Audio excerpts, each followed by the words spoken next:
The doctor is in, and today it's pediatrician Dr. Robert Wittrock from the Ascension St. John Pediatric and Adolescent Medicine. Today we're talking about dehydration in kids, a common and serious concern when they get sick. We'll talk about what it looks like, you know, what all the elements of it, I guess. Right, yeah. So we've kind of gone through a big surge in stomach bugs kind of going around, and you usually get one about once per season.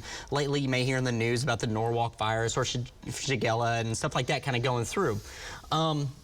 Most of the time, you just kind of have to let it run its course. But usually it's vomiting at the beginning, some diarrhea, and then most of your job is just to keep yourself from getting too dehydrated.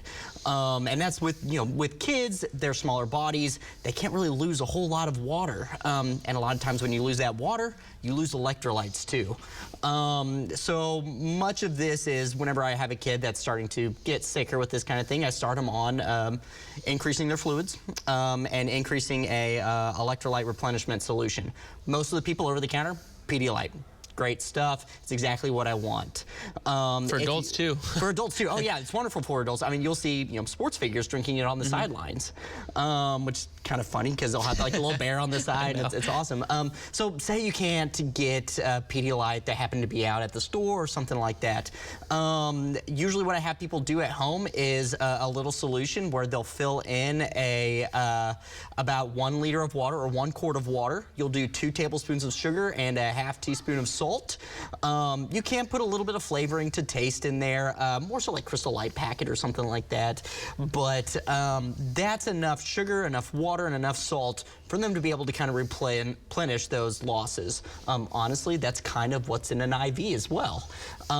If you're able to, if your kid's able to tolerate some fluids, and for some kids, you just got to even just spoon feed them the water. If they're really not taking it, I would say shoot for an ounce every 15 minutes or so, just to try and get kids replenished. But if your kid is having sunken eyes, their lips look really dry, you put your hand on their heart and it's just beating like a hummingbird, they're really lethargic, really tired, it might be a point to take them into the ER for IV hydration.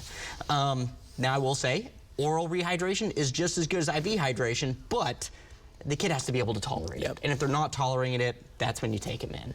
So I got the virus a couple weeks ago, and I felt dehydrated. I was trying to drink water, but I literally couldn't stomach the water. I just kept wanting to vomit, basically. What do you do in this situation? You take sips of water.